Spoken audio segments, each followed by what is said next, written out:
Pathanamthitta പൂങ്കാവിലെ petrol പമ്പിൽ ആക്രമണം. 4 അംഗ സംഘമാണ് ആക്രമണം നടത്തിയത്. പെട്രോൾ പമ്പ് മാനേജർക്കും 2 ജീവനക്കാർക്കും തലയ്ക്ക് പരിക്കേറ്റു. അക്രമി സംഘത്തിലെ ഒരാളെ പത്തനംതിട്ട പോലീസ് അറസ്റ്റ് ചെയ്തു. ശശിനാരായണൻ നൽകും വിശദാംശങ്ങൾ.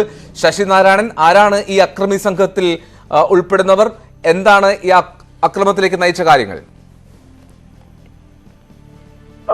4 മണിയോട് കൂടിയാണ് കോന്നി പൂങ്കാവിലെ പെട്രോൾ പമ്പിൽ 4 അംഗ സംഘം എത്തുന്നത്. പെട്രോൾ അടിക്കാനായി എത്തിയവരാണിവർ. ഈ നിറയ്ക്കുന്നതിലുള്ള ഒരു താമസമാണ് ഈ ആക്രമണത്തിന് കാരണമായത്. ആക്രമണത്തിൽ ഈ പമ്പിലെ മാനേജർക്കും 2 ജീവനക്കാർക്കും പരിക്കേറ്റു. വലിയ തലയ്ക്കും അതുപോലെ തന്നെ കൈക്കും ഒക്കെ ഈ മാനേജർക്കും ഈ ജീവനക്കാർക്കും പരിക്ക് പറ്റിയിട്ടുണ്ട്.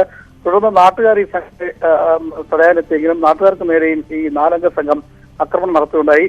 എന്തായാലും ഈ പരിക്കേറ്റ പെട്രോൾ പമ്പിന്റെ മാനേജർ 2 ജീവനക്കാരും പത്തനംതിട്ട സ്വകാര്യ ആശുപത്രി ചികിത്സയിലാണ്. ഒരാളെയാണ് പോലീസ് ഇതുമായി ബന്ധപ്പെട്ട് അറസ്റ്റ് ചെയ്തിട്ടുള്ളത്.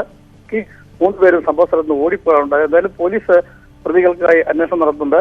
ഈ ഗുരുതരമായി നേരത്തെയും ഈ പ്രദേശങ്ങളിൽ ഇത്തരം സമാനമായ രീതിയിലുള്ള ചില പ്രശ്നങ്ങൾ ഉണ്ടാക്കിയ ആളുകൾ തന്നെയാണ് ഈ ആക്രമണത്തിന് പിന്നിലെന്നാണ് പോലീസ് പറയുന്നത്. എന്തായാലും ബാക്കിയുള്ളവർക്കായുള്ള അന്വേഷണം പോലീസ് നടത്തുന്നുണ്ട്. ഈ തലയ്ക്ക് പരിക്കേറ്റ പെട്രോൾ പമ്പിലെ മാനേജരും 2 ജീവനക്കാരും പത്തനംതിട്ടയിലെ സ്വകാര്യ ആശുപത്രിയിൽ ചികിത്സയിലാണ്. ശശിനാരായണനാണ് വിശദാംശങ്ങൾ നൽകിയത്.